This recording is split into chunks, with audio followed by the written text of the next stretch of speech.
Hey everyone, and welcome to the channel. And today on the channel I'm going to be talking about a brand new drama suspense film called Old Flame that is now premiering on the Brooklyn Horror Film Festival. Before I get into my review about this new film, if you're new to the channel, hit that subscribe button, give the video a like, comment below your favorite horror film for the year, and also turn the notification bell so you never miss any review that I make, and also be able to catch up on all the films that I'm reviewing currently on the Brooklyn Horror Film Festival. And now without further ado, let's talk about this film.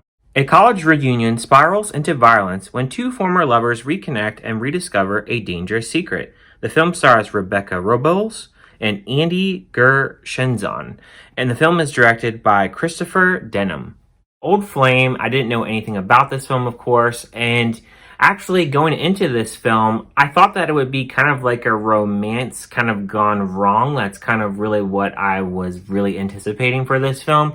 So this film only has a male and a female, and it is this college reunion. So the film has 3 acts, and it does play out like an actual play. So in the first act, you have this guy named Calvin. He is setting up for this college reunion, and he has this girl that comes in. Her name is Rachel, and he doesn't recognize her at first. And he's doing this list before he actually gets all the tables set up. And he finds out that this woman was actually someone that he knew back in college.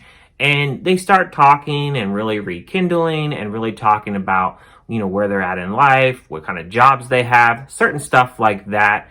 And then we get into Act 2, and Act 2 is more so where they're sitting at a table, they're having some drinks. And the film at this point, as it goes on, I would say about the 45-50 minute mark, we really start to learn more about each character. And it's really hard to really see what would be really the truth and what would really be lies. And the film does start to pick up and get really intense during these scenes, especially with Rachel's character. I really did like her acting in this. I think that she is very strong with her acting skills in this. I think that Calvin, in that last act of Act 3, I think he really does shine more so in the acting. I would say score for this, it's serviceable. It's not really a whole lot really going on with the score. Camera shots, there's not too much to really focus on, as there's only 3 locations in this film. So the first location is where he's just setting up for this college reunion. The second one is just more so in a bar at a table. And the third actual shot is just mainly in this bedroom. So that's really it as far as the camera work. It's pretty simple, I would say. It's a very simplistic film in how it's filmed, but it's one of those films that it has that intense moment once it starts to get into Act 2. And I think the actors, they really do a good job of keeping this story together. It's very tough to have only 2 actors on screen and actually pay attention to everything that's really going on and really actually understand that this is going to be a very heavy dialogue film. It's not going to be for everyone, but I would really say that if you really liked another film that I actually reviewed in the beginning of this year, it was called Mass, and that film was very heavy dialogue, although that actually was on a specific tragedy. And this one, it's a little bit different because it's about 2 lovers in college. And as far as negatives for this film go, I don't really have too many. They're just kind of little nitpicky things. Maybe a little bit of trimming up of the runtime. And I think towards that last act, even though I think that it does have those intense moments during that last act, I think there were certain things that I wanted to find out a little bit more about both characters there.